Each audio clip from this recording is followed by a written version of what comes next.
Hey guys, Cody here in Venomous Wargaming. I'm here today with Jason, and we're here today with another battle report. So I'm bringing out my Idoneth Deepkin against Jason's Legion of Nagash, specifically Grand Host of Nagash. So, Jason, you got anything you want to say before we get started? No, I'm ready to throw down and kill some elves. I got my Nagash shirt on today, so we'll see what Big Bone Daddy can do. Yep. So this is a pretty exciting battle. Me and Jason have played a handful of times prior to this. I haven't played this list specifically before, and Jason hasn't played Idoneth Deepkin before. So hey, you know, why not bust out the old fish sushi elves? So that's it. My son is going to be born in exactly 5 days from now, so we're trying to pump out some content here for you guys. So we're going to jump straight into it. I'll explain everything as we go, starting with Idoneth Deepkin, and then we'll jump over to Jason. So we'll see you guys in just a moment. Alright everybody, starting off first, I have 1,980 points of Idoneth Deepkin. I used 50 of those points to buy a command point. So a little bit of the army isn't on the board, and I'll explain that in just a moment. So the heroes I have for this list is a general, which makes into my Kaleen King. He has the Armor of Sithei artifact, makes him -1 to hit in close combat. And he has the Born from Agony command trait, giving him +2 to his wounds characteristic, so he has 9 wounds instead of 7. I have a Eidolon of Mithlan, aspect of the sea variant. Good lord, what a mouthful. And he's basically my caster, and I have some general ideas for how I want to use him. He also makes my units have better bravery, because bravery 6 across the board, especially going against something like Nagash, especially if I eventually fight Legion of Grief, that's pretty bad. I have an Achalean Leviathan here. He just is what it is. And so then I have 3 units of eels. 2 of them are 6-man units of Morsar Guard. 1 of them is just a 3-man unit of Ishlean Guard. Off of the battlefield right now, currently traveling to Ethersea is the 2nd unit of Morsar Guard and my Isharan Soul Scryer. That's the only other hero I have in this list, and that rounds it out to 1,980 points. The Gloomtide shipwrecks are located here, and the other one is there on the right-hand side. The mission for the day is Relocation Orb being dead center in the middle of the battlefield here on top of this brand new terrain that Mike Gupton and Hannah Kale painted up here at Gold Mine Games, which looks all very fabulous here. And that's it for my list. So we're going to jump over to Bone Daddy Supreme and let Jason explain. Here's Jason's 2,000 points of Legion of Nagash. Go for it. Alright, so we have Nagash himself, the spells. He's going to have his Fading Vigor, Soul Harvest, and Pinions. And of course he comes with Hand of Dust and Soul Stealer. He's also taking the Portal. I'm taking the Purple Sun. We have a Necromancer who's taking Overwhelming Dread and Dance Macabre.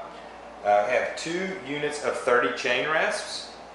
I have a minimum unit of dogs, of direwolves. I have a vampire with wings, and the vampire spell is Amaranthian Orb, and a unit of 10 Grim Gas Reapers, sorry. Yep. And that's what I got. I'm sitting at 1950, and I bought a command point, so I'll start with 1 command point for an even 2,000 points. Perfect. So, as you guys can imagine, basically what me and Jason talked about a lot off camera is what makes Jason nervous about this army is I'm very fast, I do hit hard, and I do have a decent amount of survivability. My concerns is that if I don't execute a good charge and I don't roll above average for damage against Chain Rasp, I will get very easily overwhelmed because I'm very low model count. And if Nagash throws out any form of magic, he is going to dominate that, as he would with most armies. But more so against Idoneth Deepkin, the bane of Idoneth existence is the magic potential of certain armies, especially Mortal Wounds, since I cannot negate those in any way at all besides having the ships. And as of right now, I can't do anything about that. So that's my big concern. But that's it, so we're going to roll straight into it. Big shout out to everybody on Patreon and all over the internet for you guys' continued support. For those of you who don't know, everybody that goes over to Patreon and supports the channel there helps me to create more and more content for you guys, and overall it just helps me out a lot with this. There is no exclusive content to Patreon. I'm doing this for free, and Patreon's just a way of giving back to me to help create more videos, so that's it. Thank you guys so much for all the support. I'm going to be, quote unquote, out of the office while my son's being born over the next couple days. But I'm going to record some Warcry and this battle report, and you guys will see this in the next couple days. So, are you ready? I'm ready. Alright, so I chose to let Jason take the first turn. Just so you guys know, the mission did change in the New Journal's Handbook. So now, the order changes in like a swirly fashion rather than like a direct line and diagonal fashion. So that makes it a little bit easier. And the way the mission is that, say Jason goes first, if he controls it, he gets a point. If I go second in the battle round and then I take it, I get 3 points. So there is a little bit of method there to certain madness if you want to go second, which is what I'm doing. So we're going to let Jason get ready for his first turn, and we'll come back to you guys in his first hero phase. Jason's starting off his hero phase on turn 1. The Necromancer is, I'm out of range for, even with the portal, a lot of Nagash's spells right now. So I'm going to start with the Necromancer. He's going to burn a spell and attempt to cast the portal. And that goes off on a 7. I'll try and block. Well, actually, no, I'm actually out. Yeah, Never mind. you're out of range. The Necromancer's much farther than Nagash is. So yeah, the spell portal is going to come up, so it has to be within 1 inch of a wizard to be used, which is going to be Nagash 99.9% of the time. The other end comes out wholly within 18. Which is right in front of the objective. Look at that. Alright, so the Necromancer is done with spellcasting. I did use Nagash's command trait this turn, so I'm going to have reroll to hit, reroll wounds, and no battle shock for my entire army. The Vampire is not going to cast anything because I'm out of range for anything that I want to do. We will go into Nagash's spellcasting, which is we're going to go ahead and start with his endless spell. We will try to do the Purple Sun. Okay. Alright, that goes off on a 10. I'll use one of the Eidolons, one of his 2 unbinds to try it. Check out this. Am I over? Nope, you're not. Am I over? No, not yet. 32 inches. Okay, never mind. I So- thought I was within 30, so never mind. That makes it easier. I don't even need to roll dice. So the Purple Sun's going to come out. And where are you wanting to put that? It's going to come out right next to Nagash. Wholly within 6 inches of him, also wholly within 6 inches of the portal. Okay, I'm going to use it to go through the portal. So Okay. come out, it's wholly within 6 inches of the portal. He cast it wholly within 6 inches of him. It's going to come out and it has to be placed wholly within 6 inches of that other portal. I think that's good.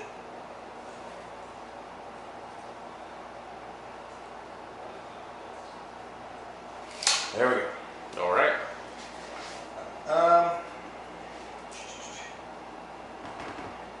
I'm not going to make a charge, so Vance Macabre will not do anything. I will go ahead and put pinions on Nagash. Okay. I'm hoping for a 9 or better. It does not, so it just goes off 1 time. And he has pinions on him, which is just +5 movement. It gives me a little bit more versatility with him, whatever I decide to do. Yep. I don't believe I'm within any other range of a spell. So that first turn spell casting is very underwhelming with Nagash. It tends to happen when people are out of range. That's what I have for the hero phase. All right, so that's it. So we're going to let Jason get ready to move, and we'll come back to you guys after his movement phase is concluded. All right, guys, end of Grand Host of Nagash on turn 1. This is what the board's looking like. So pretty much all Mr. Jason here is able to do is just move. There's no shooting, no charging conducted at all. So basically the board is going like so. So the chain rats have formed a very strange, almost throwing star kind of formation here. The dogs have formed up a kind of a reverse L to claim the objective. Those chain rats have formed a T, and the Grimghast over there kind of moving off to my right hand side with the Vampire Lord in tow. The Necromancer is still huddled behind Supreme Bone Daddy. And that's it. Nothing else has happened. So we're going to get ready for turn 1 for Idoneth Deepkin. I'm going to sit here and ponder thought of how I'm going to deploy my guys with Ether Sea if I even want to. And that's it. So let's go into Idoneth Deepkin turn. Alright guys, start of the hero phase now for Idoneth Deepkin. First thing I have to do is my Gloomtide Shipwrecks. So Predators of the Ether Sea is going to kick off.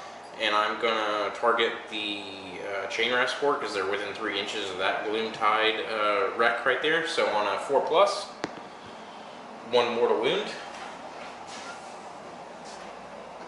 Deathless minions. So 1 dies. And then same thing on that Chain Rasp unit. No mortal wounds. So that's that. With casting, my Eidolon, he's going to try... I'm within 30 of Nagash now. I'm going to try and use the start of the hero phase to dispel the Purple Sun if I can. So let's see if I can. I think I can on 8. Yes. Alright, so your Purple Sun goes away, thankfully. Don't have to worry about that. And that's it for beginning of the hero phase dispelling stuff. So now moving into the normal hero phase for casting, I'm going to use my second spell to go ahead and cast Vorpal Maelstrom. Basically, I pick a point on the battlefield. Every enemy unit within 3 inches of that point, I do believe, takes D3 mortal wounds.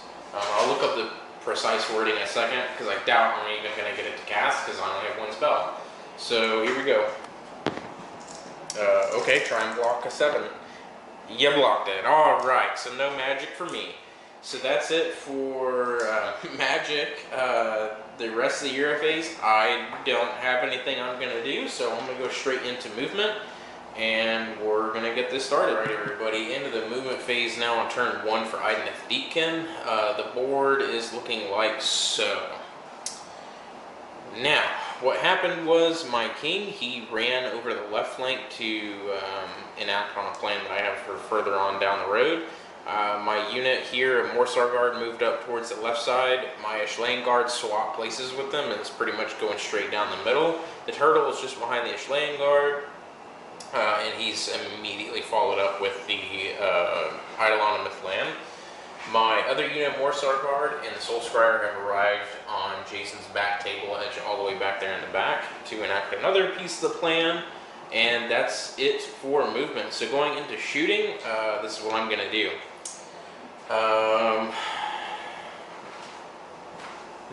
Okay, so I'm going to start off with my Eidolon of Mythland. What he is going to do is use his Abyssal Blast, and I'm going to target the dogs.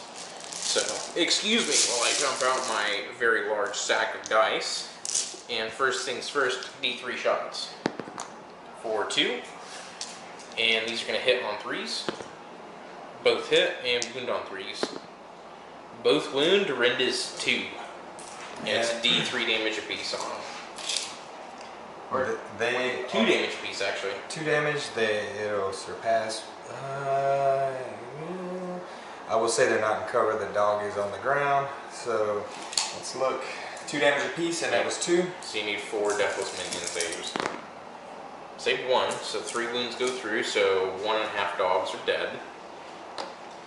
Alright, not too bad for the Eidolon to start things off. And then shooting now for the turtle. 6 shots coming from the Razor Shell Harpoon Launchers, and they're going to fire into the dogs as well. So hitting on 3s. I don't believe I'm wholly within 12 of my king. At least I doubt that I am. I gotta be wholly within, so no, definitely not. Okay, so that one's a miss, and these wound on 3s. Okay, or not. Wow. That's it for shooting over here. Next up, my Soul Scryer all the way in the back. Yeah, he's got a very interesting shooting attack in the fashion that it is 18 inches. So I think what I'm going to do... is he within 18 of the Necromancer? Actually, I don't know why I'm going to measure. He is. Okay. So I'm going to use his Shoalfish to attack, so that's 8 attacks on 5s. Will this work? Probably not. So 8 shots. That's 3 hits and 5s to wound. Nothing, like I said. So that's it for shooting, so we're going to go straight into the charge phase now. I am going to go ahead and declare a charge with this unit of Morsar Guard.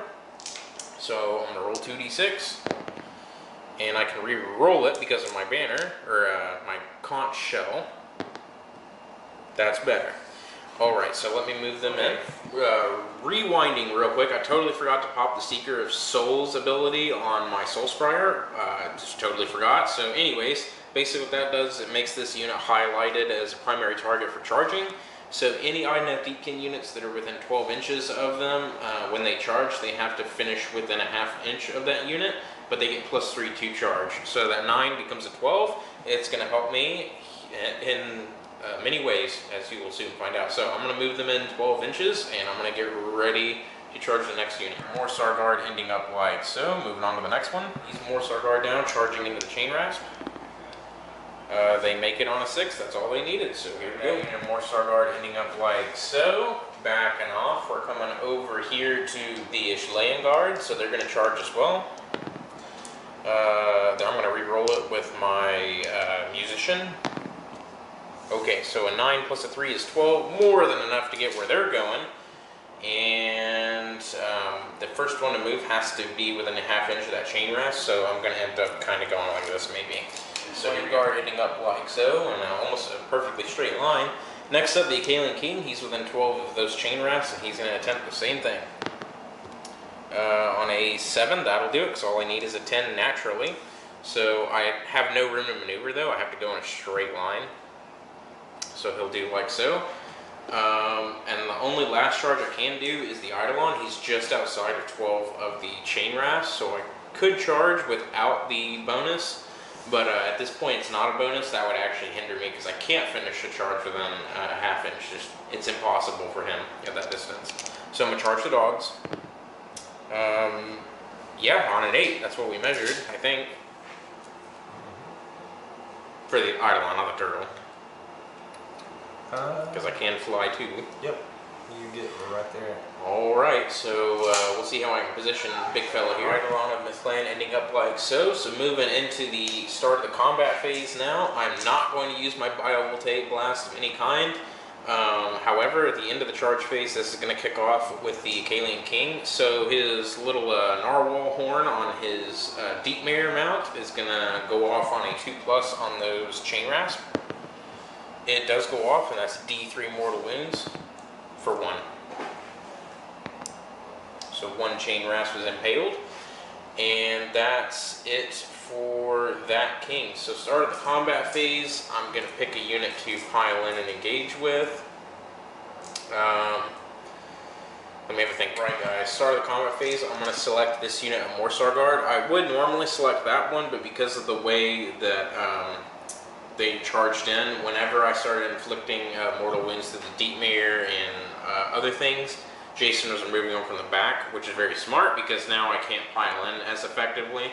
Now, I could still do it. I'd still get a lot of attacks, but I don't think I'd get a full unit. With this unit, I would get the full unit. And my thought process is if I activate that one, kill a few, whatever, he'll still have quite a few Chain Rasp here left. And my fear is that he'd be able to attack and kill one of the eels here, and that would be less attacks across the board, if you're picking up what I'm laying down. So we're going to go straight with Volt Spears, hitting on 3s. Re-rolling 1s from the Akalian King, with the Akalian Paragon rule. So 1 miss, and all of these wound on 3s. Unfortunately, I don't get any re-rolls to wounds. So that's 6, 7, 8, and -2, but you're technically a Nighthawk model, so you don't care. And they're 2 damage apiece. So and reroll the 1 for Nagash. Yep. Command ability. And that will be 8 total wounds to go through, so yes sir. 8 wounds. So 6 die. Alright. Alright. So that's it for Volt Spears. Next up is the mounts with their bitey bites. So 6 attacks with these, hitting on 3s. All hit and wounding on 3s. And that's 5.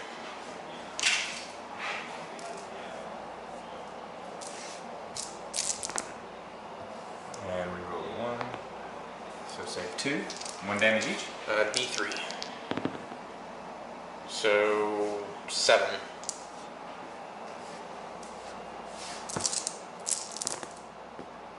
Ooh, So 3 saves, so 4 die. Alright, and now I'm going to have 6d6 lashing tail attacks. Or 63, sorry, d6. I was like, wait a minute. I know it's not that good. D3s. So 3, 6, 7, 8, 9, 10, 11 attacks.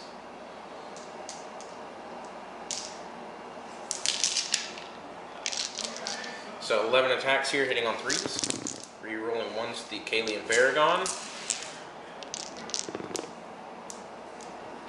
And wounding on 3s, rerolling 1s from being Foythan Enclave with my mounts. Alright, and that is 8 more. Just 1 damage apiece. Save quite a few.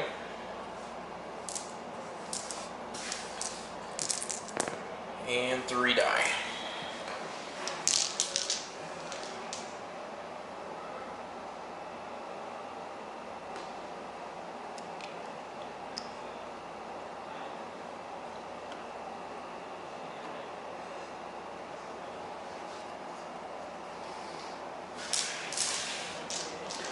Alright, and that's it for that unit of Morstar Guard, so it's over to you.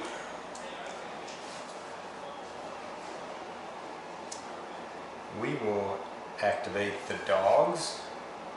Okay. He's closer here, and he's already touching.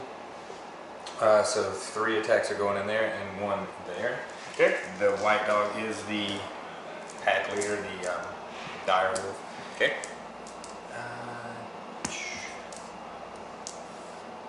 That should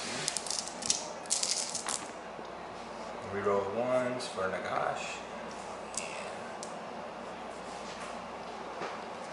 Should be 4s and 4s Yep. for dogs.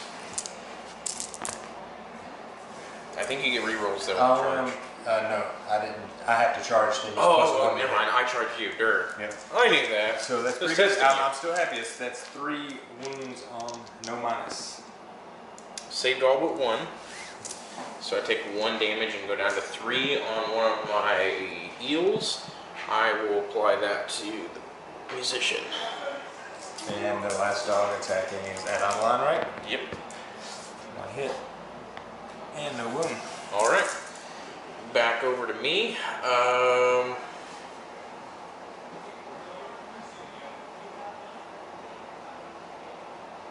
I will activate my Ishlaying Guard, and they'll pile in an Ishlaying Guard now. 2 of them attacking the Chain Rasp, the Standard Bearer going into the dogs. So the 2 going into the Chain Rasp, hitting on 3s of their Hell Sabers, and wounding on 3s. That is 3 on the Chain Rasp. Roll 1. 1 damage each. Save 1, so 2 more. Alright, and then 3 Hell Saber attacks into the dogs. 1 hit. 1 wound. No wound. Saved. Alright, and then 2d3 Lashing Tails onto the Chain Rasp. That's 4. 3s. And 3s. Rerolling 1s for Foythan Enclave. 2. No rend on the Chain Rasp. 1 damage each. Yep. 2 go through. Alright, and then D3 attacks the tail onto the wolves. Missed. Or, nope, 1 hit. Or 1 attack. 1 hit. 1 wound on the dogs. No rend. Very good. Okay. And then bites. Alright, so 2 bites on the Chain Rasp. Both hit. Both wound. 1. So Right. 1 goes 3 damage for 3. And 2 more chain wraps go down.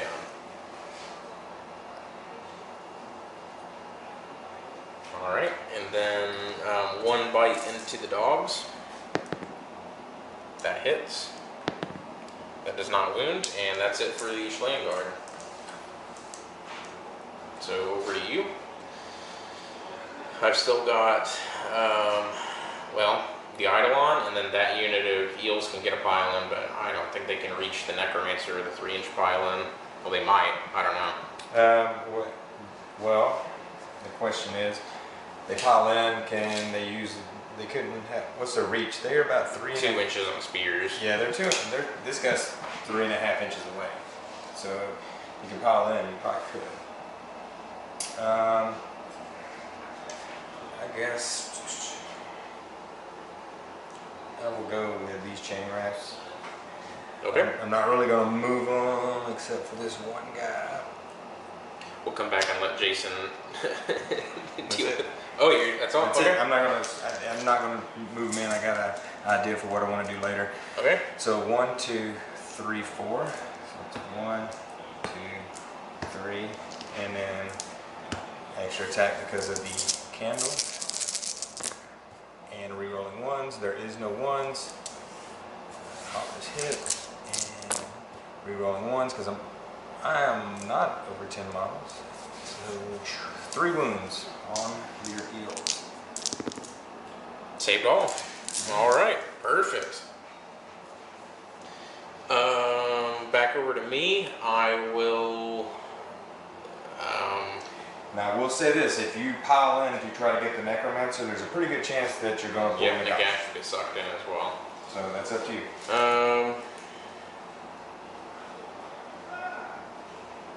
Go ahead and do the Eidolon real quick.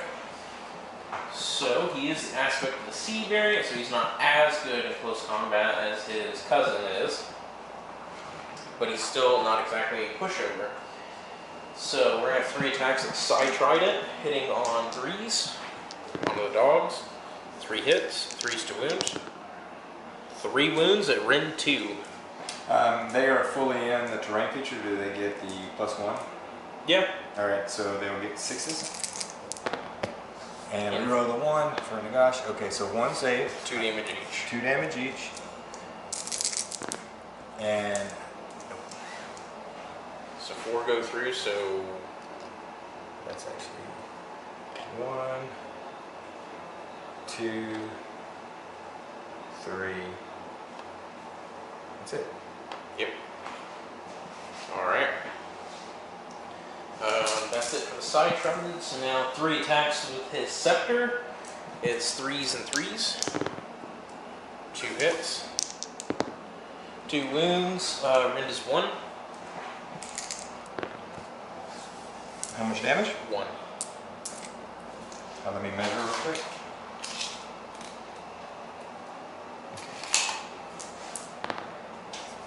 Both go through? Yep. So 1 dog left on a wound. And this is the funny part. So 2d6 angry fish attacks. 9 attacks. We're about to find out how angry they are, though. We know they're numerous. 2, 4, 6, 8, 9. Hitting on 4s. And 4s. 2 wounds, no rend. 1 goes through. Reroll the 1 for Nagash. They both do because I'm in cover. Okay. That's it for the Eidolon. So the dog has dropped down to 1. Back over to you if you got anything.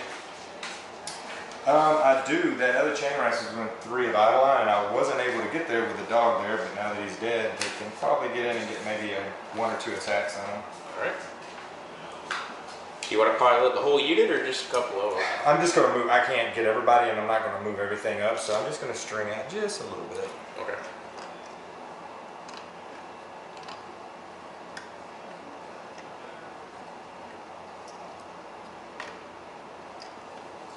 They're going to start walking up the stairs. Yeah, it's okay. And just 2 guys. Okay.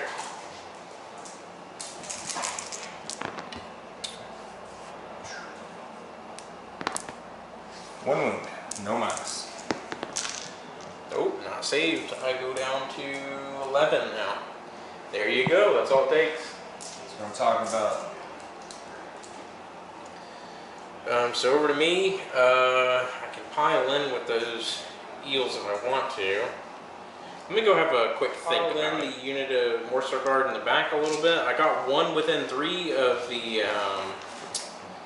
Necromancer, and he's just within 2 inches of one of my Morsar Guard, though I am just outside of 3 inches of Nagash, because I do not want to drag him in on something like this. On a pile-in move, I don't want to drag him in. On a charge move, that'd be different. So, 2 attacks with the Volt Spear, hitting on 3s. I hit 1. 1 wound, Rend is 2, so you need Deathless Minion saves for 2 damage. Both go through. And now the eel bite is on a 3. The eel hits. The eel gets to reroll 1s. The eel does not get to reroll double 1s. That's it. And then the lashing tails are out of range. Or wait, did I do that backwards? I think the tails are 2 inch now that I think about it. Oops, yeah, I did that backwards. Okay, never mind. So D3 attacks. And 3s. Okay, yeah, either way, it didn't matter. That's what I get for forgetting. So that's it. So further notice, the spears and tails are 2 inches, the bites are only 1 inch. So that's it. I got nothing else. So Battle Shock. I don't take any. I'm immune board wide for Nagash's. You didn't really lose a model. Yep. And so you're going to claim 3 points because of him counting as 20 models. 20 models in a relocation order for being a wizard. Yep. Look at that. All right, so that's it for me. Score is 3-1. No Battle Shock. No end of the turn shenanigans. So now we're going to roll off to go into battle round 2. Are you ready? Now the question is, do we roll to see who gets the initiative, or does that move first? True. Do you want to roll to see where the orb goes, or you want me to roll it? Yeah, I went first. I'll roll it. Okay. Orb on a 1. Okay, we're gonna see. So Jason rolls a 1, and the relocation orb reappears underneath the feet of the vampire lord, just like Jason wanted. Couldn't have asked for a better orb location. So I still get it at the end of my turn, but now Jason is going to have a field day protecting it, because that's going to be very hard for me trying to get into. So that's it for turn 1, or battle round 1. So battle round 2. The initiative, I get a 3, you get a 6. So if I'm really looking at points, you're up by 2 right now because it's 1 to 2. Mm-hmm. If you go second again and get it, you're going to be up like 6 to 2. It's going to be really hard for me to catch up. However, if I let you go right now, it could be really bad for Nagash, and you're going to start wiping. You're going to wipe this unit, and you're probably going to do a lot of damage over here. So I'm going to go ahead and take the turn, even though it's probably not good for points, but hopefully I can protect it from him on his turn, and he can't get it. So I will take the turn. Okay. So I will go second. So endless spells. I can't move the mirror, so that's it. Yeah, you can't move it. That's right. So whenever you're ready for your hero phase, we'll be right. Hero phase, Grand Host of Nagash. Alright, so we're going to start healing some units up. I was debating on moving the portal, or dispelling the portal with Nagash so I can recast it into a better position. I think it's actually in a pretty good spot, so I'm not going to do that. I'm going to start with Legions Innumerable. On a 5 up, they will heal D3 wounds, so we'll start with the dogs. Nope, and this unit. Nope. Next, we will start Deathly Invocations. The Necromancer will pick this unit for D3 models back, which is 3.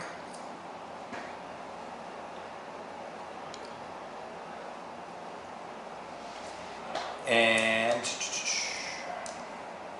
Nagash will go ahead and do his Deathly Invocation. He will pick those 2 units. Here's the Chain Rasps. I'm going to re-roll that. He can re-roll it. And it didn't matter, because it was So another one Chain Rasp back. Yep.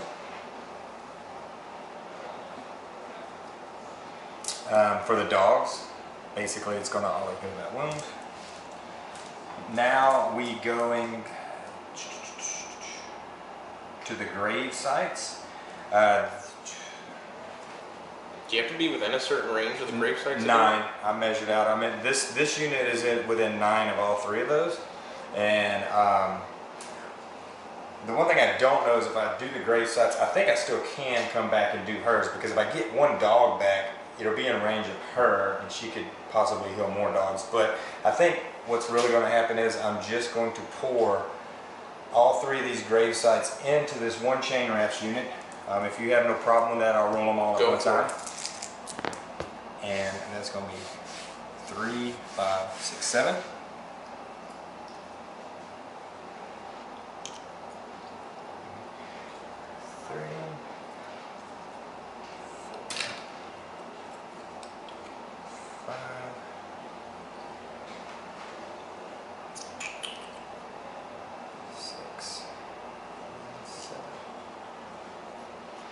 Okay, that is all of my bringing back dead models.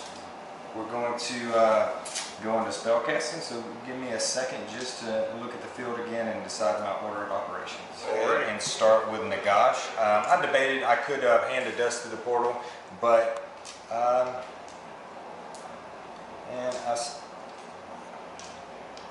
you know what?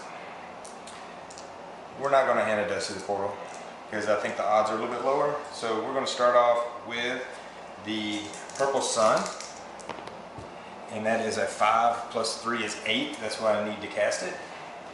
I'll try and block it with the Eidolon. I need a 9 or better.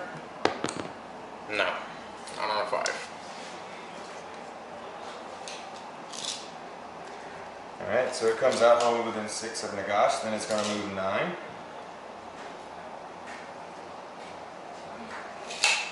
And every unit that it goes across, it's going to, I'm going to roll a d6, and on a 6, that model is slain.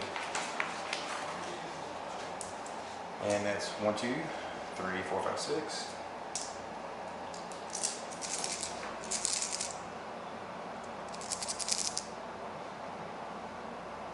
Here we go. Number 6s. So that's 2. Alright. Of course, that never happens for me when I use the damn thing. For each 6 on the model is slain. So you're going to pull 2 models. Which ones you want?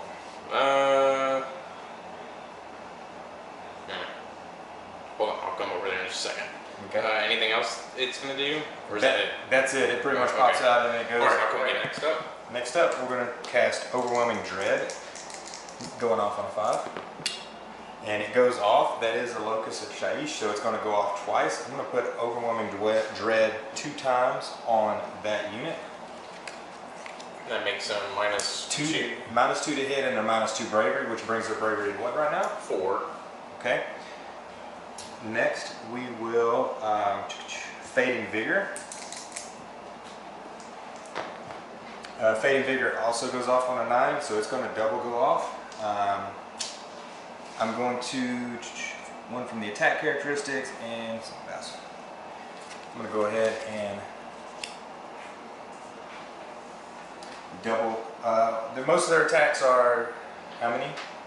What do you mean? How many like for their spear attacks and their bite attacks? How many attacks are there? 2 attacks each for a spear, 1 bite, and then D3 tail attacks. So I will actually put 1 on these guys and 1 on these guys. So they're going to be minus 1 to attack and minus on their charge. Okay.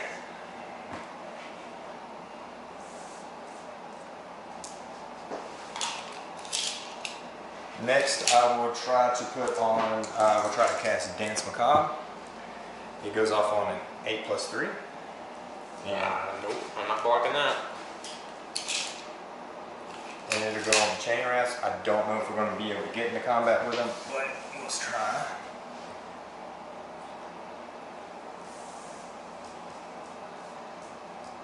Any other spells? Yeah, I got 4 more with him. We're going, yeah, sorry, this is Nagash's command phase. Is like the longest phase of the game for him. We will try to cast Amaranthian Orb. It goes off on a 7 plus 3 is 10. I'm not blocking it. Actually, yeah, I'll try. Actually, How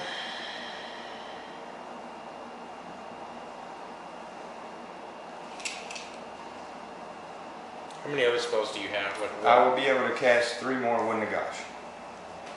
I do have Hand of Dust too that I could cast. Yeah, I'm not gonna block it then.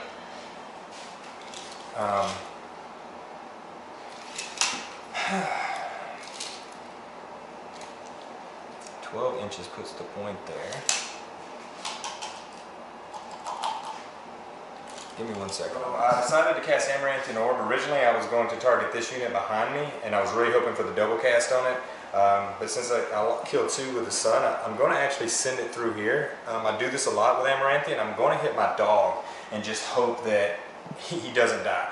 But we'll see. On a 4-up, every unit that the line passes through will take D6 mortals. So on his eels, 4-up, no. My dog, 4-up, yes. It's going to take, I need 1 to live, no. The dog is going to die. And now, the Eidolon. And look at that. Hey, totally backfired. I love it when that happens because it happens more than you think. But it's a very good risk reward spell to do like that. In that time, it just. What is a direwolf worth? Like 12, 15 points? Yeah. Hey, there we go. And a lot of times I'll shoot it through the chain rasp, and they'll have a save, you know, for them 6 inches anyway. Okay, let's go ahead and do Soul Stealer. I'm going to attempt to cast it. Goes off on a 6, and that it would double cast, but Nagash is an innate spell, so it does not double cast. Basically, what's going to happen? I'm going to pick this unit. They are currently leadership 4, right? Because they're -2. Yep, I'm checking real quick. All right. So the aspect of the sea,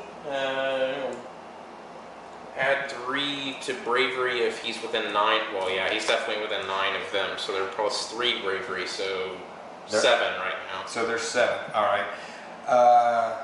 Ooh. Well, that might. There's 7, and these guys would be actually 6, right? Yep. Well, and then -1. No, that's fine. We're going to go ahead.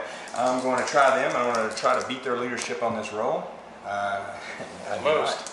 So Soul Stealer is done.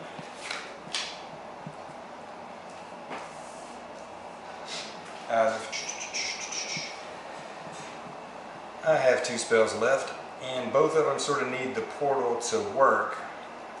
We will go ahead and just try, you know, it would probably benefit me to try Hand of Dust and try to get rid of Eidolon, but I'm not. I'm just going to do Soul Harvest.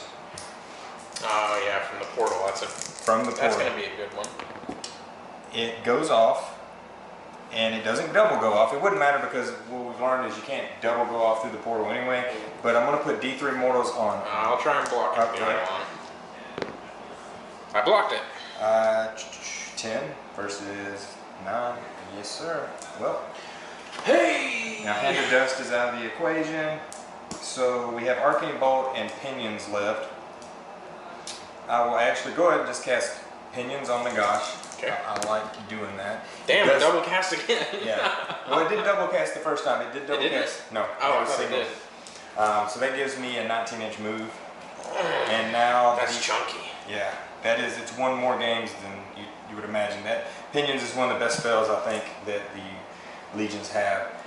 Now the Necromancer, he'll throw an Arcane Bolt over here to these guys. And it does not go off. Alright. Now once again I use Nagash's command trait. And I am done with the hero phase. Alright, so we're going to let Jason move, and we'll be right back. Jason's done moving, so all that moved is the Vampire Lord decided to fly up here just outside of 3 of the Ishlane Guard, and Nagash and the Necromancer have swung around to stare down at the Morsar Guard over there. And then the Grimghast have also moved up over here, looking at eyeballing the turtle, which the turtle would absolutely love to get into combat. Yeah, just trying to slow it down possibly, we'll see. Alright, what next? We will go, that's all we have for the movement. We have shooting now. I will go ahead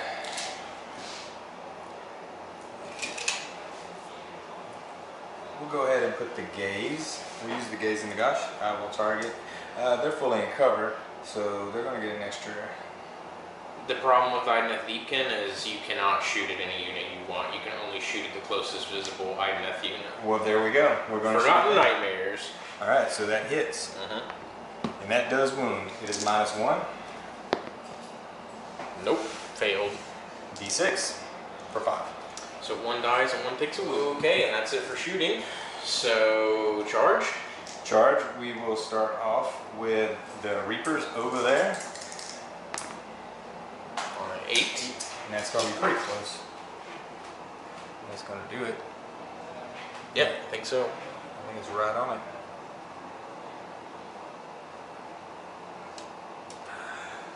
I don't know, why not? They're going to get to pile in and attack twice anyway.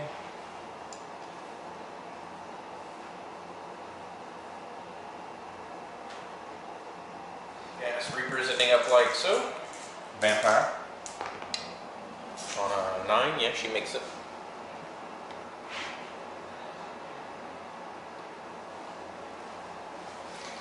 And Nagash. 12. Well, he wanted to get into some of this. And that's all my charges, and it is the end of the charge phase, so you will be able to activate your shock, right? Yeah, might as well, since that unit's been half obliterated already. Now, So keep this in mind. Mortal wounds, correct? yep, I know you can reflect them. All right. So 3d6 going against him. So on a 3+, 1 mortal wound. That's what I get. And it goes through. Hey, take that. Start of the combat phase. I might as well do the electricity from this unit of eels also onto the chain rats. Try and get rid of them. So 6 dice on 3s. 1, 2, 3, 4, 5 mortal wounds. The vampire should be within 6. It didn't matter. So 5 chain rats go away.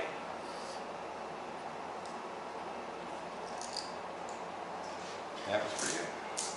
Alright, so who do you want to activate first? These guys are -1 attack each. You know, I'm not too worried about him taking a lot of damage, unless you have a trick that I don't know about. Nope. I think those guys are pretty. You know what? Man, I might just go with the Grim Gas just to get in there. Nope. We'll go with Nagash, because you know what? He wanted some. He wanted to get in there and get crazy, so we'll just go ahead and attack with him. Okay. These are the spirits, and I reroll the 1s. I'm looking for 5s and 6s, so that is 2 mortal wounds. This is the regular, and we're looking for damage. No damage, so 2 mortal wounds straight up.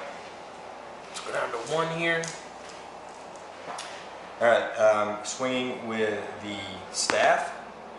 The staff hits, and the staff wounds. That's going to be -3, I believe. Yep, -3. Oh, so I failed. And that's going to be D6 for 4. So he takes 1 dice, and then the leader will take 3 and go down to 1. Yep. So you're good? Okay. And then his swords. Reroll the 1s. Oh, that's a lot of 2s.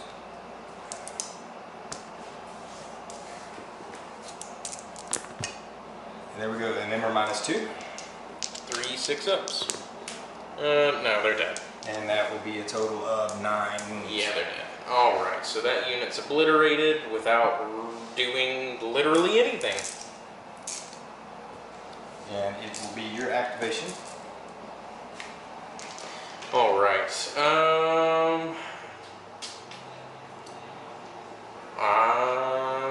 yeah, let's do the turtle. So we'll move 3. What? Yeah, yep, there we go. That'll do. So the turtle now, going into Grimgas. Turtle will have 1 attack with his crushing jaws. Hits on 2s, wounds on 2s. Hits. Wounds, Ren doesn't apply to you. Very good. 4 up save, yeah, that's right. Oh god, I hate Grim Gas so much. 4 attacks. Hitting on 3s with the Scything Fins. I'll hit. Hey, 3s to wound. Alright, so 4, Ren doesn't apply. Reroll the 1 for Nagash's trait, so 2 go through. 3 damage each, sorry. 3 damage each, Yeah, so 6. 6.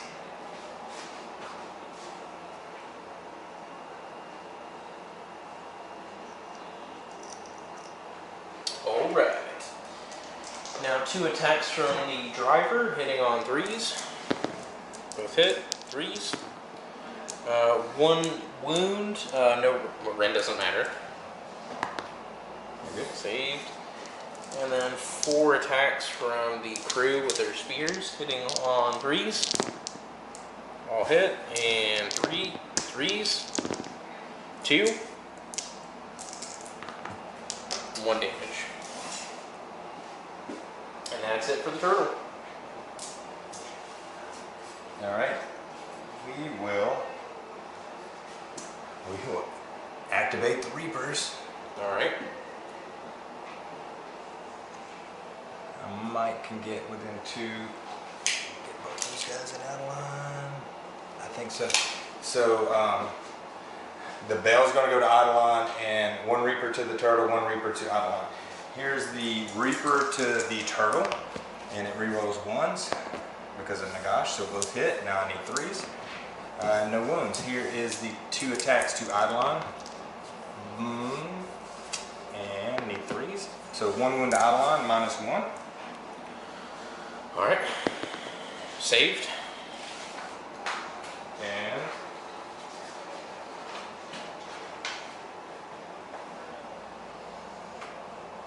Death Knell. Adeline rerolls the 1 because of Nagash, and it hits. This is needing a 3 to wound. Does not wound. So the Grimwrath Reapers didn't do anything. I made a huge tactical error moving those guys up, and I paid for it, and it's probably going to cost me the game by the end. So when we look back, this was the turn, and that was the move that I messed up on.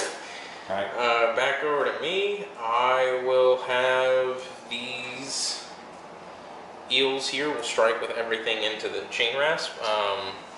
Alright, so they're going to be -2 to hit, and they're going to be -1 attack with each of their weapons to a minimum of 1. Nice. Yeah. Okay, so let's do some spears.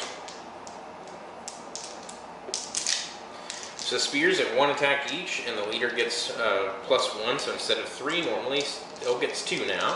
So hitting on 5s against the chain rat. Do I even want to do this? Now I think about it.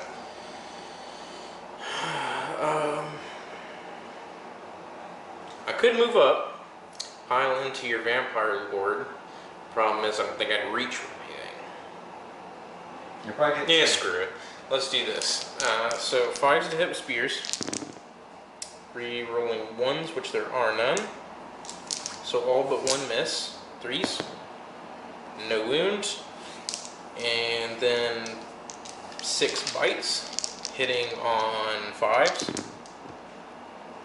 Re-rolling 1s. 3 hit. And this wounds on 3s. 1. And they take how much damage? For 2. They are within of the vampire, I measured. 2 more die. Next up, it's going to be 6d3 lash and tail attacks. So this becomes a 2. This becomes Now, 2. that's my question. Is it? It would be -1 from the d3 is what I would think. It would be -1 attack. So say that if you got 3 attacks, say you rolled a 6, it would go down to 2, right? Yep. Okay. So that goes down to 2 attack, or no, that was a 4. That would go down to a 1. That would go down to 1. This would go down to 1. Yeah. Yes. Yeah. Yeah. I think so. Yep. Okay. So 4, 2, 4. Okay. So now these we need 3s to wound. Okay, that was actually pretty good. So 6, no rend on the chain rasp. Put over 5, so reroll the 1s. 1 damage each. Come on, lots of 6s. Not a 1. 5 more die. Uh-oh. Now they're getting whittled down.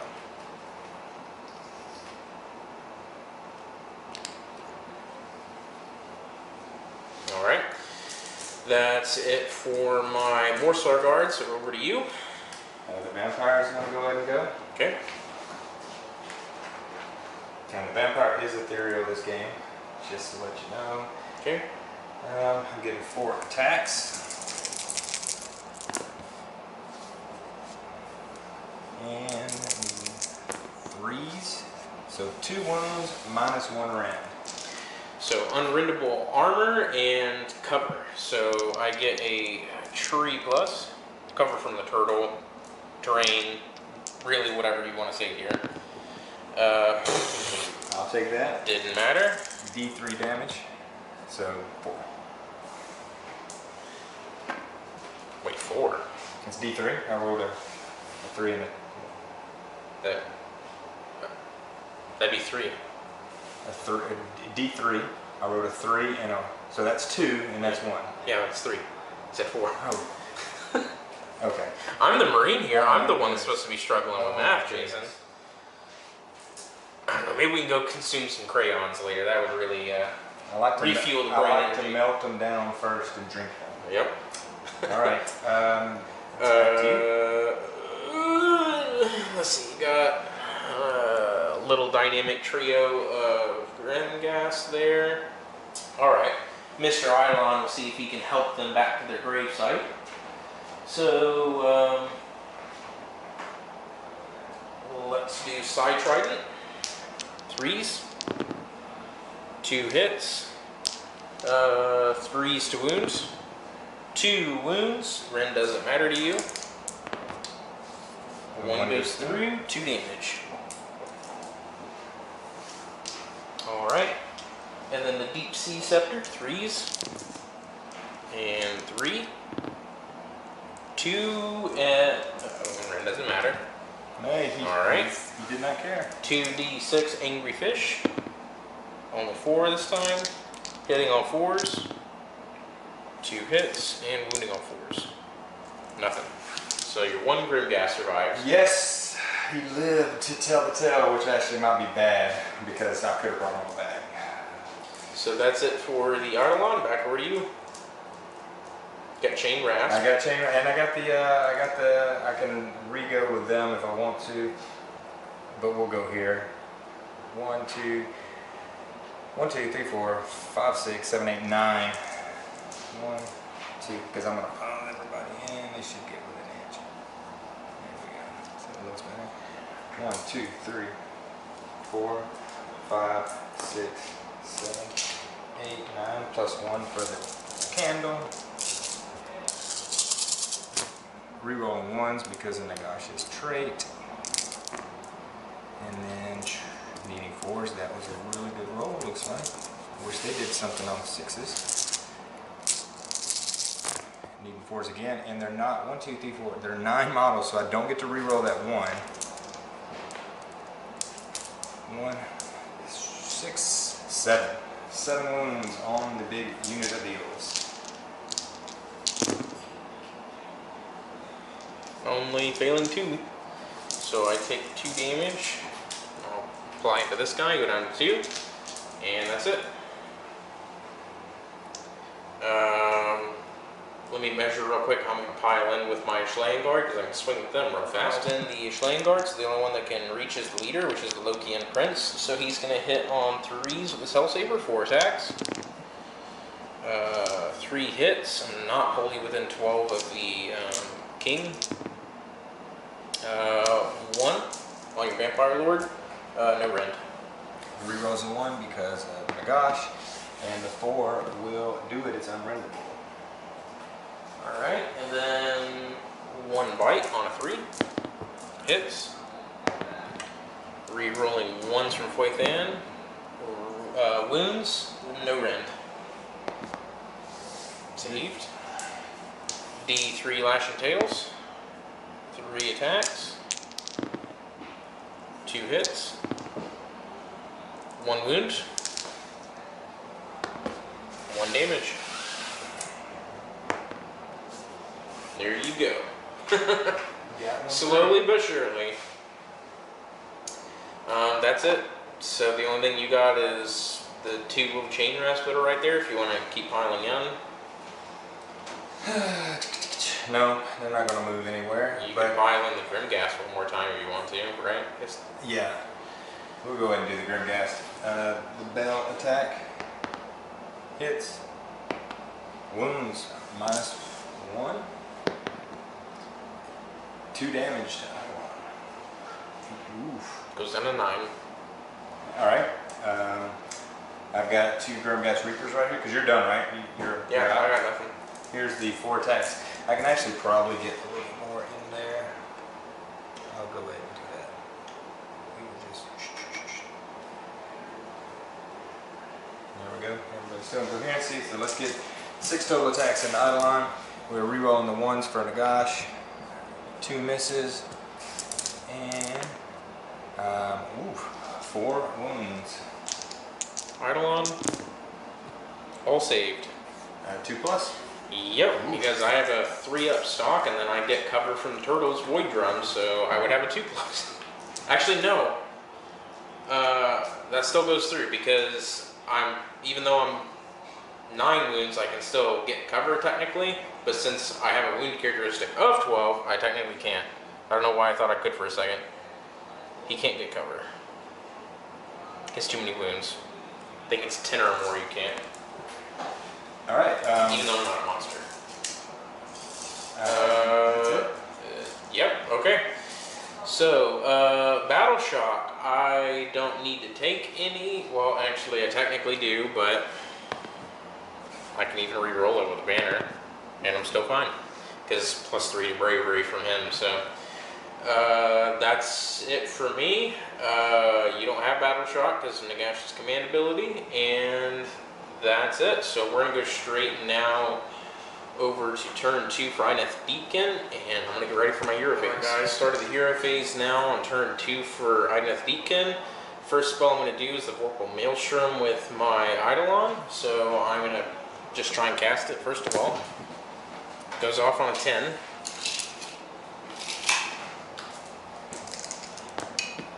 I got it.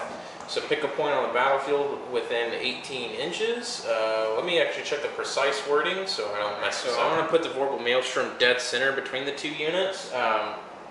I normally would have thrown this at your Grimghast, but since there's only 1 guy left, this is the reason why. So I roll a dice, and if it's equal to or less than the number of models you have in the unit, you take D3 mortal wounds. I ain't risking rolling a 1, so that's why I'm throwing it over here. So on these chain rasps, they're just going to take D3 because I can't roll above however many that is on a single die. They take 1 mortal wound, and these chain rasp will take 1 mortal wound. So 1 each. There's the 6 for the unit. Alright. Next up, the second spell is going to be Cloying Sea Mist on my Eidolon. Goes off on a 9. You blocked it. Yeah. Alright, so no more magic.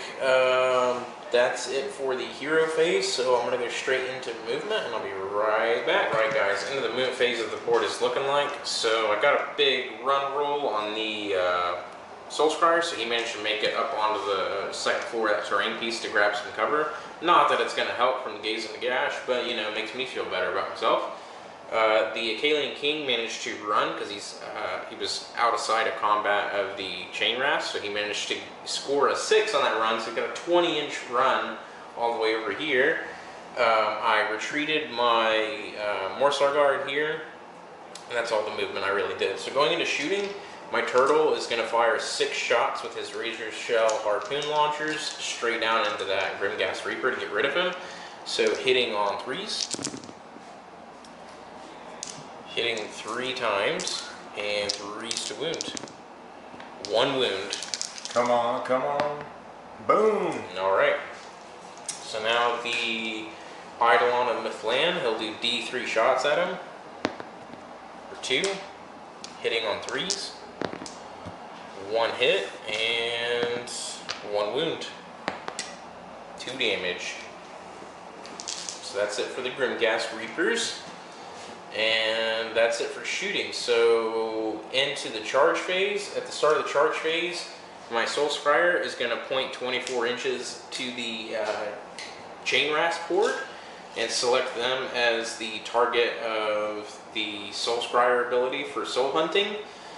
So any Idoneth Deepkin units within 12 inches and that charges has to finish their charge within a ½ inch of them. So the Turtle and the Acalian King are now eligible to charge.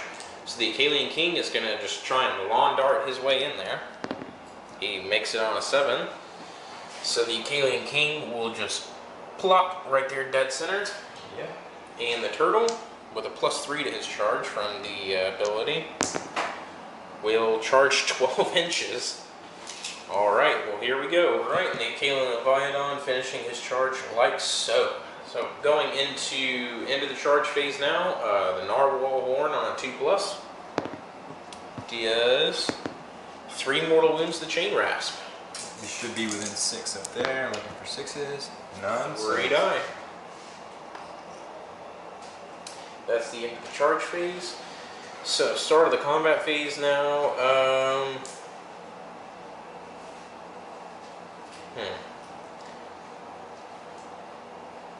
I will go ahead and go with the Eidolon. So he will pile in 3 inches, like so. Oh god. No, you're good. No, there we go. We're good. Alright, so the Eidolon now, 3 attacks with the Side Trident into the Chain Rasp, hitting on 3s. 1 hit. 1 wound. And 2 damage on Chain Rasp. Wow, double save. Alright then. So now 3 attacks with his club, hitting on 3s. Never mind. 2d6 Angry Fish. 5. 4s and 4s. 1. 1 damage? Yep. Alright. Got 1 Chain Rasp for the cost of an Eidolon. Alright, and then over to you. We will activate with the Chain Rasps. And I will start piling in.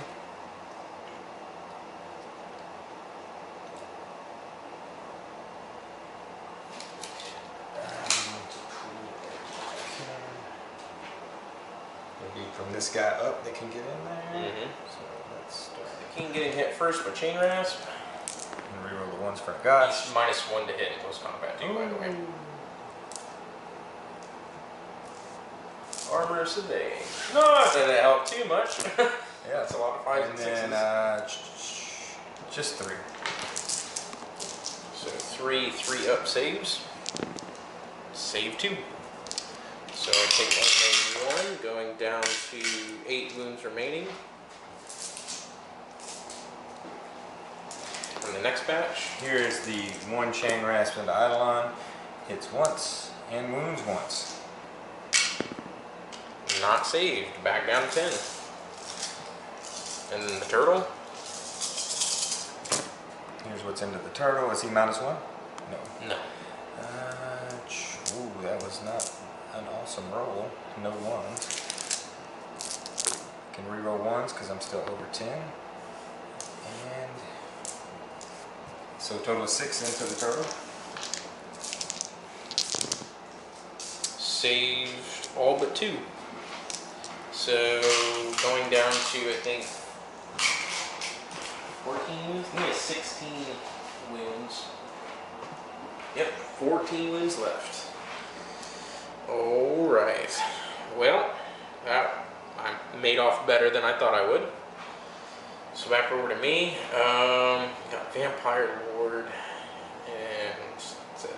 Okay, I'm going to pile in the Ashlayan Guard here real quick. Guys, next up on the menu is the Ashlayan Guard, and they're going to take on the Vampire Lord. So, needing 3s to hit with Hell Sabers. I don't... Can you measure if I'm wholly within 12 of the king? I have no idea. I didn't even measure that earlier. You are wholly within 12. Hey, I can reroll 1s finally. Not that it helped. Well, it did help marginally. It's 3 hits, 3s to wounds. 3 wounds on the Vampire Lord. And I forgot to bring her up for killing a model. Nope. But it did not matter. Alright, so then 2 attacks with the bites, 3s to hit. Rerolling 1s. Okay. And then 2d3 lashing tails.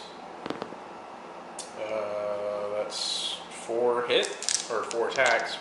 3s to hit, 4 hits, 3s to wound. 3 wounds. I reroll the 1 for Nagash. So 2 go through? Yep. Alright, 2 more damage. And back over to you. So they went. I could pile on with the chain rasp, but I think that I'm basically just going to go with the vampire. Okay. Need 3s. And 3s. Double checking. Yep, 3s and 3s. So 3 hit minus 1. Saved all but 1. 2 wounds. And the... yeah, the banner open on 2. Okay. Back over to me. So I still got the king and the turtle. Turtle, go ahead and go, I guess. So he has not been bracketed yet, so he's still okay. So 2s to hit with the bite. He hits. He wounds. Ren doesn't apply. And d6 damage for 5. Wow, 3 saves, so 2 die.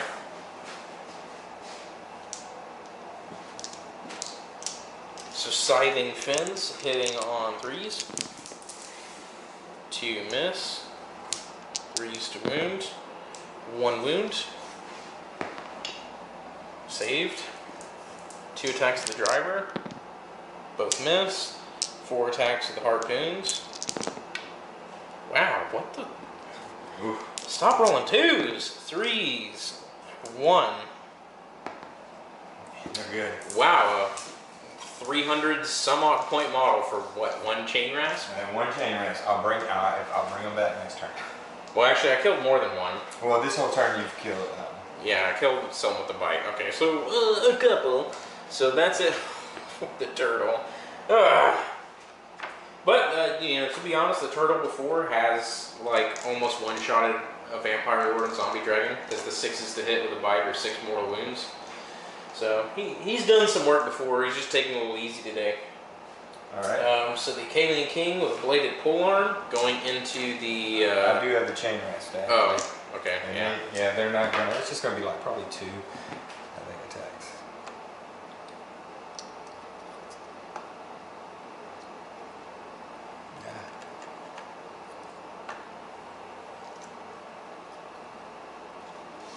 I'll do that for a total of 4 swings. Here's all the 1s. 1, no minus. Not saved. I totally forgot to do my Gloom Tide shift wreck at the beginning of the turn. Oh well. Go ahead and do that for both these units. No, it's okay. They were sitting there. No, it would have went off. Do it. I'm not worried. Okay, if you insist, against the Chain Rasp, they would have taken D3 mortal wounds for 1, and these guys would have been fine. So it would just kill 1 Chain Rasp. So that's it for the turtle. So all I got left is the king. So the king now, 3 attacks with his bladed polearm, hitting on 3s. Oh my god. 3s to wound. 1 wound. Rend. Well, it doesn't matter. 3 damage. 3 more deaths.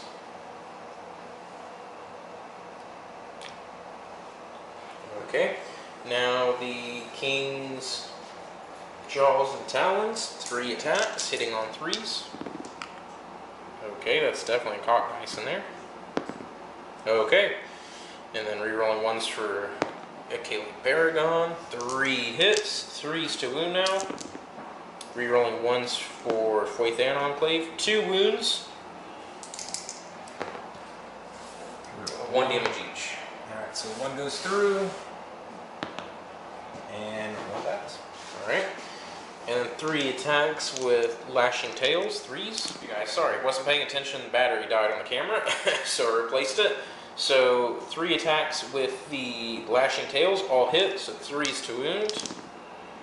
2 wounds, no rend on the Chain Rasp. And 2 wounds each, or 2 damage each. 4 die.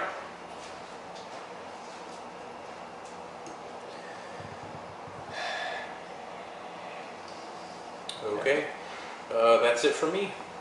That's all I've got too. It's the end of turn. Going back to my big mistake earlier, when I moved the Chain Rasp up, it did give him a window to come over here and snatch that. Since is this a caster? Nope. Does he count as 20 models? Nope, just the wizards. Not heroes don't, just wizards? Just wizards. So I will actually keep this objective this turn. Mm-hmm. Wow. Well, my thought process was I would hit with all of my bladed polearm attacks instead of missing with all but 1, because that would have been 3 damage each. Yeah. Well, and the turtle whiffed pretty hard too. I was planning on pinching you on 3 different sections, so here, here, and here. And as you start pulling them, you'd have to think about coherency. Yeah, that was my plan. That was it. And that was. But I did roll pretty bad for the Eidolon and the turtle. I will agree. So it is what it is. So battle shot between us both. Don't have to take it. And that's it. So going into the 3rd battle, well, I'll roll for the you roll it. Objective. A 1. Let me check where it goes. Okay, so the objective moved right over here from over in this area. So now it's right there. Opens up the door for possibilities for both of us, really. So that's it for turn 2. So now let's roll off for turn 3. I'm going to roll a 1, of course, and you get a 3. So, and these will actually stay on, I believe, until my next hero phase, so they're still pretty hamstrung. If you go first, you could break out of any of these combats and go over there. You will have the possibility of wiping both those units. Once again, I might just go first to resurrect, basically, just to get things back on the board. Because if I don't, I think both of my I'll let you know now also that in turn 3 I fight first with every unit. Automatically? You know what? Yeah, we're gonna take it. Okay. I will play the game and we'll see what happens. Alrighty. So, are you ready for your phase then? Sure. Okay, go for it. Alright, so, well, let me get set up. Since I'm going second in this battle round, I can move the first endless spell. So I move the Purple Sun back on a Nagash on a 6. Nope. Worth a shot. Okay, so are you ready for your hero phase? Yeah, I'm going to go into the very first. I'm going to burn one of Nagash's spells. I'm going to get rid of the portal. And it does. Okay. So the portal is gone. Next, I'm going to start healing units board wide. Let's go here on a 5 up. Nope. This Chain Rasp on a 5 up. Nope. The Necromancer will select those 2 units to heal up. Nope, he is out of the other one. He is just, I'm pretty close to that. On a high die, he was in 6. He is in 6, so I will roll a d3, bring back 3 more guys over here.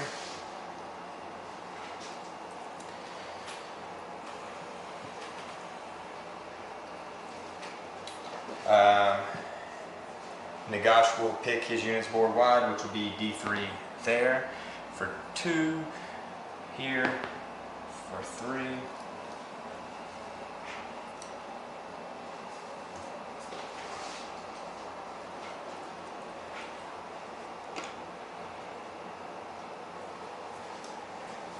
The vampire will pick both units to heal up. The one on my left for 3.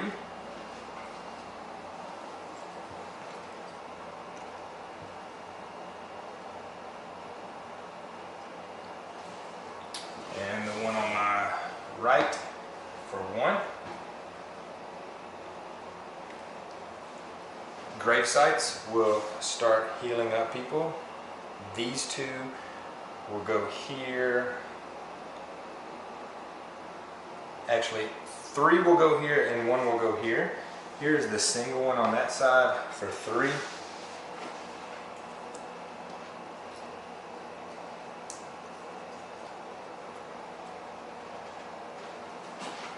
And then I'm going to roll all the other ones at the same time for this other unit, which are 1, 2, 3, 4, 5.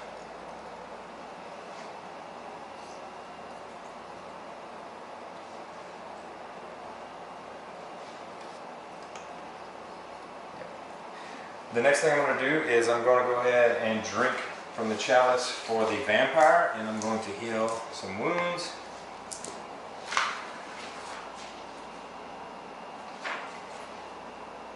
D6, so back up to full health. Back up to full. That was the best one I think I've ever rolled for that chalice. Nagash will use his command ability. Now we are going to start casting some spells. We will start off with Nagash. He will attempt to cast the portal. He goes off on a 12. I'm not going to block it. Well, it's impossible for me to block it.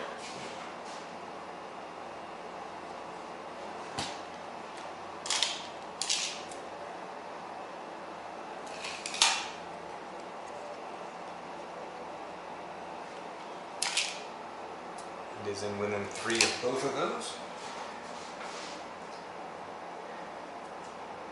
Okay. Next I'm going to go try pinions on Nagash. 7, it goes off on a 10 total. Nope.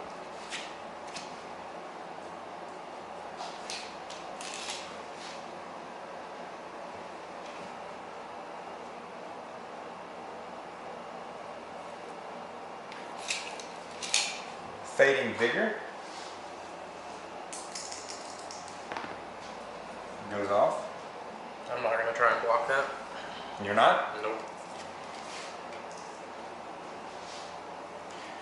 Overwhelming. What is the leadership here and here? The king is 8. The Eidolon is 10. Alright. See, Overwhelming Dread goes off. It does. 6, I'm not going to try and block it.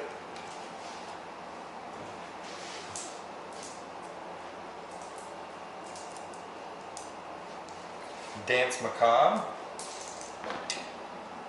That is 4 plus 3. 7. Nope. Nope. I'm going to put it on that unit there. And well, we came to party. So let's try the Soul Stealer. 9. Can't block it. Leadership test against your king. King. It does it. That's 11. He is normally 8. You said it goes down to 7, so it ain't doubling it.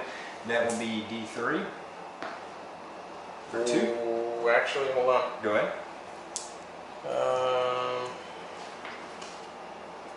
Do you need it beat that or equal to it? I need to beat it.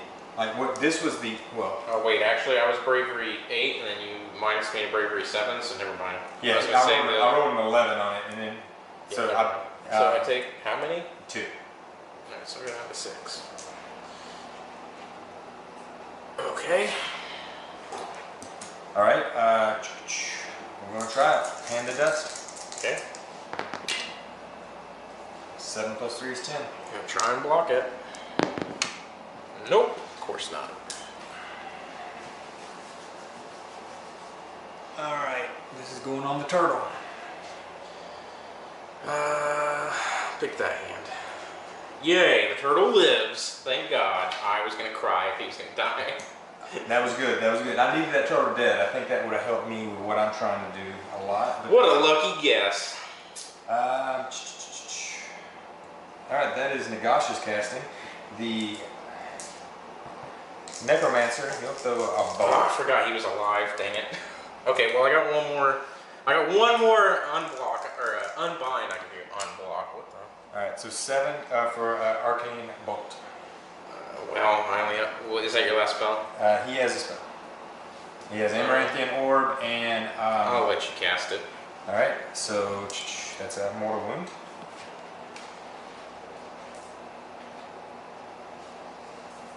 Can I get the 5, please? Thank you. Now, Amaranthian Orb. Okay. 7 plus nothing. Try and block it. Nope. Double 4s for unbind. All right, so well, we're going to draw the line, and it's going to end up hitting Eidolon and those two. I think that's the direction I'm going to go with it. Okay. So 4 up on the eels, get it, and 4 up on Eidolon does not. So D6 damage to the eels. Just the one. So just the prince left. Okay. That is all for the. 1 second, I just need to look up for one thing. Alright guys, so into the movement phase for Jason's Leeches and Nagash. So basically what happened is the Chain Rasp here had a command point spent by the Vampire Lord to make their run roll his 6, and they retreated from combat, just got barely outside of 3 of both the King and the Turtle. So they're coming over here to try and grab the objective as it relocated over here. Nagash moved up over here behind the King, and the Necromancer is also right here, kind of to the side of the King, and that's it. So, shooting. And we're going to put Gaze of Nagash. We're going to try to hit your King. Hit him. Wounds. Failed. Need a 5. And I get it. Alright, that's okay. We will go into charges, Mm-hmm. and we're going to see what Nagash can roll for a charge. A 7. Okay. Well, I've got to do it. You know what? Why not? The Necromancer is not going to charge now. He's good. That's all of my charges. Okay. The King will, since it's turn 3 for Idoneth Deepkin, I can fight first. So the King will fight with everything into Nagash. Let me check my book. King fighting into Nagash. 2 attacks with his bladed polearm, hitting on 3s. Both hit, 3s to wound. I'm also gonna, never mind. 1 wound, Rendus 2 on him. D3 damage. Hold on, I'm gonna roll it, but you can keep that roll if you want. And I save it anyway. Alright, so then 3 attacks with the Jaws and Talons, hitting on 3s. Rerolling 1s from Kaelin Paragon. 3 hits, 3s to wound. 3 wounds, Rendus 1. Reroll 1. 1 damage. And 6 up. So 1 damage. And 3 attacks with the Lashing Tails, 3s. Rerolling 1s. 3 hits. Rerolling 1s for Foythan Enclave. That's 3. And they were minus what? None. Okay, so save 2. 1 goes through. How much damage? 2. 2. Total of 3 damage. Alright, and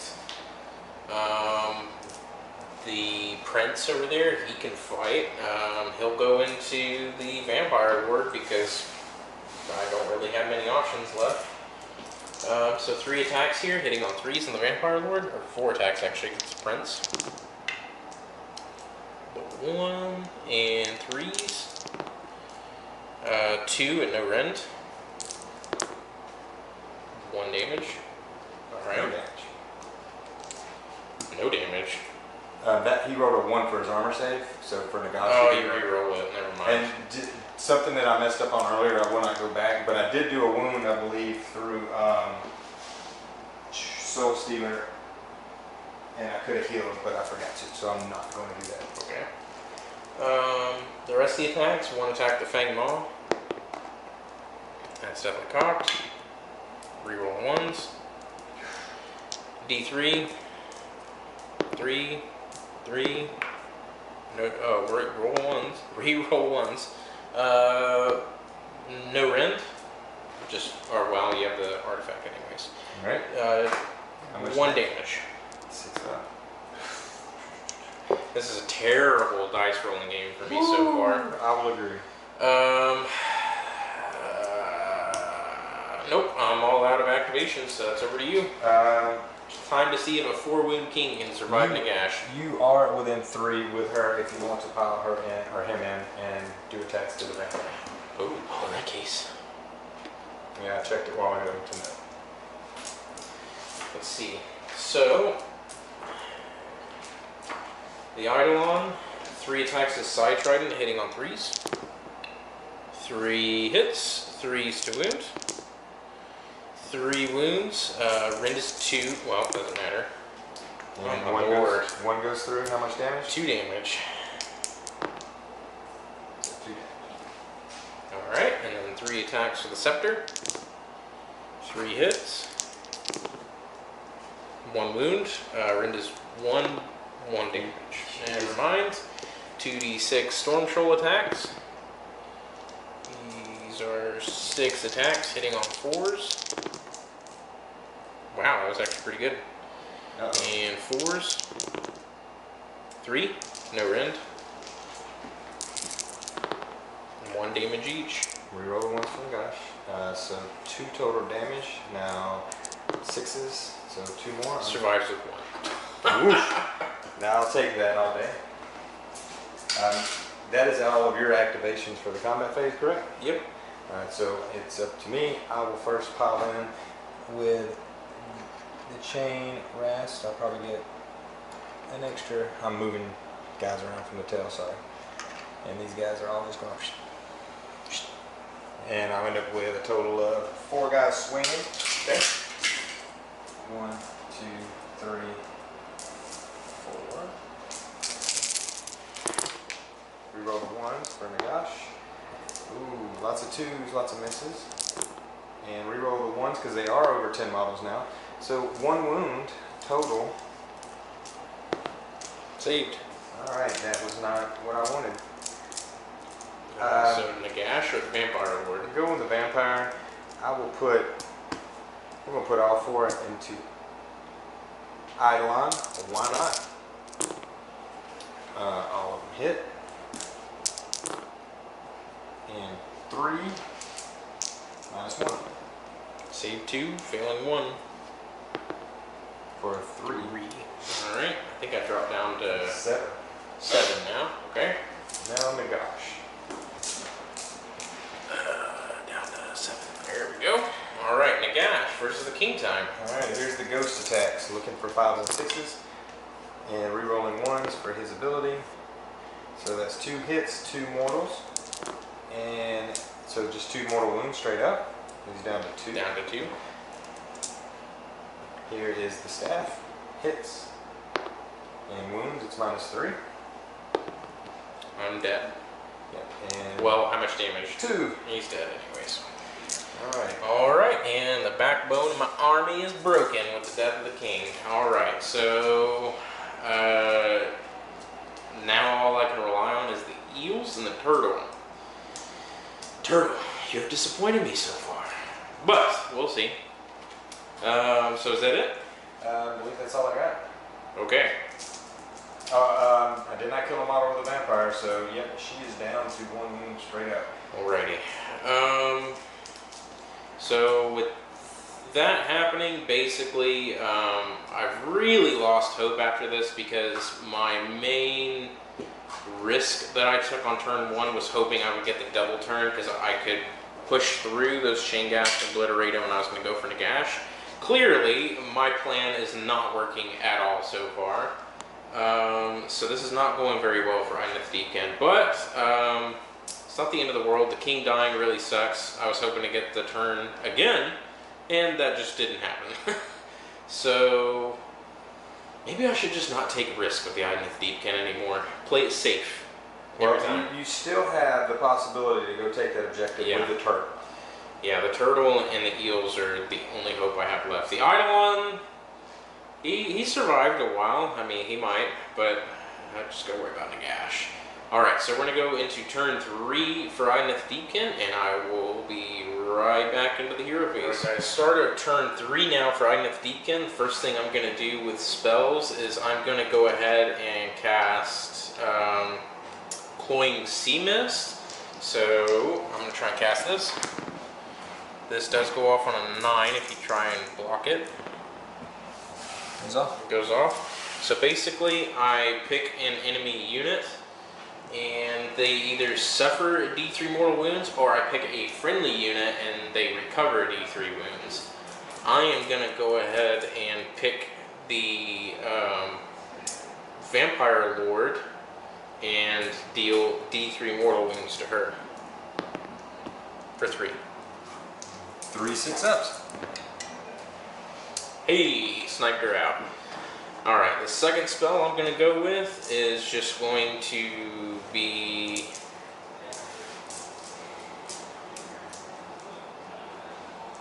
Arcane Bolt, and he'll throw that at the Necromancer. No, he won't. So that's it for magic. Since I did not use a reroll the casting roll from Dormant Energies, I'm going to recover D3 wounds on my Eidolon for 2, going back up to 9. And that's it for the hero phase. So going straight now into movement, and I'll come right back. Alright guys, end of movement now for Idoneth Deepkin on turn 3. I managed to fit all the eels 14 inches, got them in this area. They're kind of finagled in a little weird formation there, that's okay. The Soul Scryer moved up over here to stare down Nagash's rear end. And the turtle has moved up over here to face off with the chain gas in terms of, or chain rasp in terms of trying to contest that objective, even though it's, what, 26 to 1 on that? Never know. So that's it for movement. So going into shooting, the Leviathan here, he'll fire 6 shots with his harpoon launcher, and he'll fire at the Necromancer. So I'm going to hit on 3s. All but 1 hit, 3s to wound. That's 3 wounds, no rend. And reroll the 1s.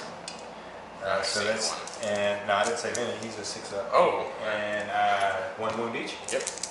Need a bunch of 6s. 3 wounds. I got it! Wow, with the sniping from the crossbows on top of the turtle. Alright, well that went well. That's it for him. Next up, the Eidolon will fire D3 shots straight down to the chain rasp because he has to. 1 shot, 3s. Missed, so that's it for shooting. Start of the charge phase, the Soul Scryer is going to point at Nagash and make him the target that every Idoneth Deepkin unit within 12 inches that charges has to charge him and end within a ½ inch. So, that being said, the eels are going to charge. 6 plus 3 is 9. I think that should make it. The first one we get, then he can go all the way here. Alright. So I'm going to move in the eels, right? And that's the charge from the Morsar Guard coming back over here. The turtle's going to charge next into chain rasp. Good lord, I don't want to keep calling him chain gas. 4-inch charge is all I needed. So he's just going to push in like that. And that's it for charging. So that's it for, yeah, I don't have any more charges.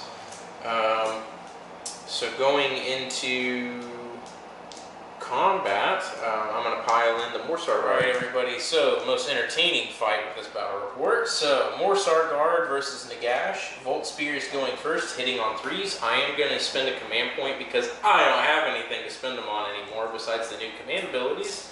I'm going to go for all-out attacks, so I'm going to be able to reroll hit rolls of 1 against Nagash from the Eidolon, so I'm down to 3 command points now. Not that that really matters.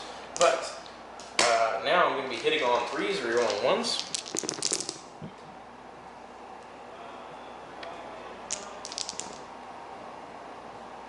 Every single attack hit. Wow, there's my luck restored a little.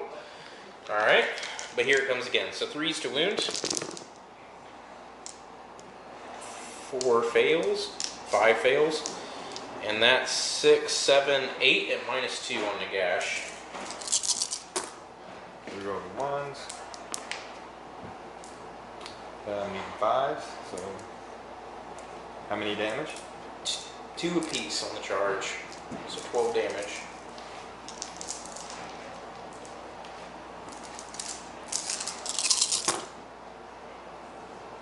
Ooh, he takes 10. 2 wounds left. Ooh, okay. 6 bites from the mouths on the eels, hitting on 3s. All hit again. 3s to wound. Rerolling 1s from Foythan on Clave. Alright, so 5, no rend.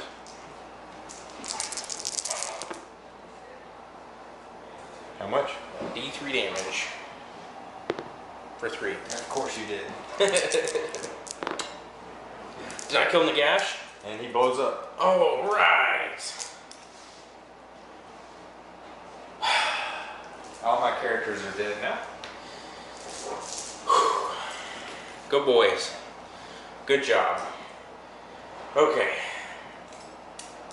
Let's real quick just do these. Well, that's going to take forever, so we'll do this real quick. So we'll do 4 attacks of the Hell Saber on the Chain Rasp. All hit. 2 wounds, no rend. No. Keep saying no rend, such a habit. Rend doesn't matter to you.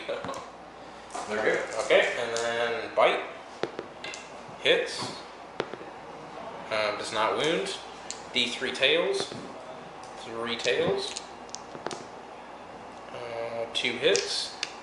3s. 2 wounds. 1 damage each. And that's it. And then the Eidolon.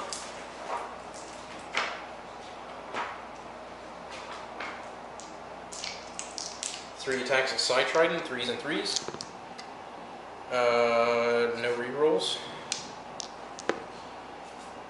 1 wound. Save. Nice. Okay. Why can't you save on the Scepter and fail on the Trident? Dang it. I've been noticing you save on like the big attacks, but like sometimes like the little tiny ones are the ones that get through. Alright, so 3 attacks of Scepter, 3s. Okay, 3s. Dang it. Alright, 1 damage. 2d6 Angry Fish. 4 Angry Fish. 4s. 2 hits. 1 wound. 1 more damage. That's it over there. So now the turtle. Oop, too far. Turtle hitting on 2s with his crushing jaws. He hits. Reroll 1s for Foythan Enclave. Oh no! Failed on the big one. Okay, so 4 attacks with Scything Fins. All hit. And 3s. Reroll 1s for Foythan. That is 4 at... Oh, well, it doesn't matter. That is... Technically, it's still in effect. So 3. 3 damage each. So 9 chain rafts go down. Oh, this sucks. I missed with the jaw. I really needed that. chew through this horde. Okay, so 2 attacks of the driver, 3s, 2 hits, 2 wounds, 2 damage. No damage. Okay. 4 attacks from the crew with their harpoons. 1 hit. No wounds, that's it. Okay, you fight back with whatever you wish. We'll pile in up here a little bit. I'll get one more guy in.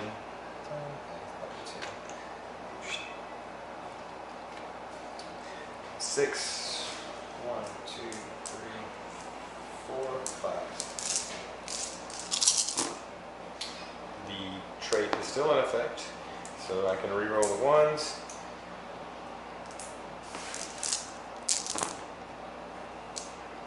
Two wounds on the eel. Come on, buddy. Save both. Whoa. Yep, save both. Alright, we will pile in right here. I got 14 wounds left on the turtle. Yeah, no way I'm getting the objective, so best thing I can do is just keep tanking.